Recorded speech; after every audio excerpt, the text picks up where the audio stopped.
शास्त्रों के अनुसार मनुष्य 3 प्रकार से पाप करता है। अधिकतर लोग इन 2 पर्वों को एक ही समझ लेते हैं। इसी कारण आज के दिन नारायण की भी पूजा की जाती है। हरिद्वार, प्रयागराज, नासिक और उज्जैन आपके 10 प्रकार के पापों का अंत हो जाता है। नमस्कार मित्रों, मैं नीलाभ एक बार फिर से धर्म संसार पर आप सभी का स्वागत करता हूँ।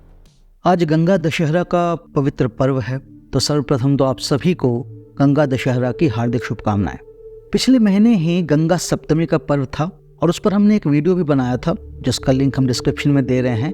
यदि आप चाहें तो उसे वहां जाकर देख सकते हैं। अधिकतर लोग इन 2 पर्वों को एक ही समझ लेते हैं, अर्थात गंगा दशहरा और गंगा सप्तमी, इन दोनों को लोग एक समझने की भूल करते हैं, किंतु ये सही नहीं है। गंगा सप्तमी या गंगा जयंती के दिन महादेव ने देवी गंगा को अपनी जटाओं में धारण किया था, किंतु आज यानी गंगा दशहरा के दिन देवी गंगा भागीरथ के पीछे पीछे पृथ्वी पर पहुंची थी। अर्थात गंगा दशहरा का दिन माता गंगा का पृथ्वी पर अवतार लेने का दिन है।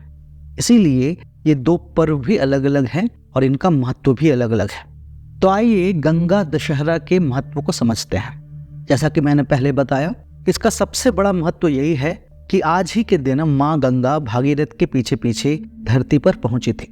आज के दिन में दान का बहुत बड़ा महत्व है।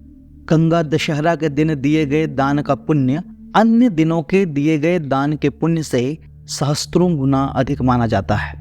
भविष्य पुराण के अनुसार ज्येष्ठ शुक्ल की दशमी को दशहरा कहा जाता है।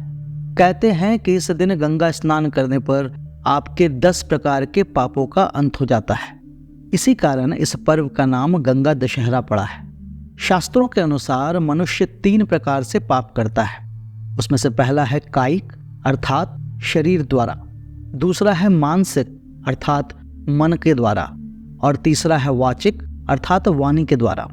शास्त्रों में 3 प्रकार के कायिक पाप, 4 प्रकार के मानसिक पाप और 3 प्रकार के ही वाचिक पाप कहे गए हैं, और इस प्रकार कुल 10 प्रकार के पाप होते हैं, जिन सबसे मुक्ति के लिए आज के दिन गंगा स्नान करना बहुत पवित्र माना जाता है।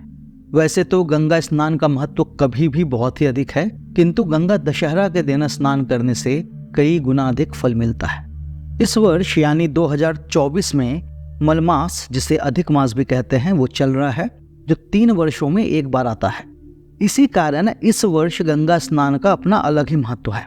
ओम नमो भगवती हिली हिली मिली मिली गंगे माँ पावव पावव स्वाहा। आज के दिन गंगा में खड़े होकर माता गंगा के इस स्तोत्र को पढ़ने से मनुष्य के सभी पाप नष्ट हो जाते हैं, ऐसा वराह पुराण में कहा गया है। इस स्तोत्र का अर्थ है कि हे भगवती गंगे, मुझसे बार बार मिलिए और मुझे पवित्र कीजिए। इस स्तोत्र को पढ़कर गंगा जी के लिए पंचोपचार और पुष्पांजलि समर्पित की जाती है। हालांकि आज के दिन किसी भी गंगा स्नान में आप स्नान कर सकते हैं, किंतु फिर भी कुंभ स्थान अर्थात हरिद्वार, प्रयागराज, नासिक और उज्जैन, इन 4 जगहों पर गंगा स्नान का विशेष महत्व बताया गया है। माता गंगा का स्थान भगवान विष्णु के चरणों में माना जाता है। इसी कारण आज के दिन नारायण की भी पूजा की जाती है। आज के दिन किए गए श्री सत्यनारायण व्रत की कथा का फल अन्य दिनों से कई गुना अधिक मिलता है। इसके अतिरिक्त परमपिता ब्रह्मा के कमंडल में और महादेव के जटाओं में रहने के कारण भगवान ब्रह्मा और भगवान शिव की पूजा का भी विधान है। गंगा दशहरा के दिन व्रत रखने का विधान है। कई लोग निर्जल व्रत भी रखते हैं और इस दिन जल दान का भी बहुत बड़ा महत्व बताया गया है। तो हम माता गंगा से ये प्रार्थना करेंगे कि आज के दिन वो आपको और आपके परिवार को सुख और शांति प्रदान करें। जय माँ गंगे। क्या आप इस कथा के बारे में पहले से जानते थे? यदि आप जानते थे तो हमें कमेंट में अवश्य बताएं। यदि आपको ये वीडियो अच्छा लगा हो तो आप इसे लाइक कर सकते हैं और हमारे चैनल को सब्सक्राइब कर सकते हैं।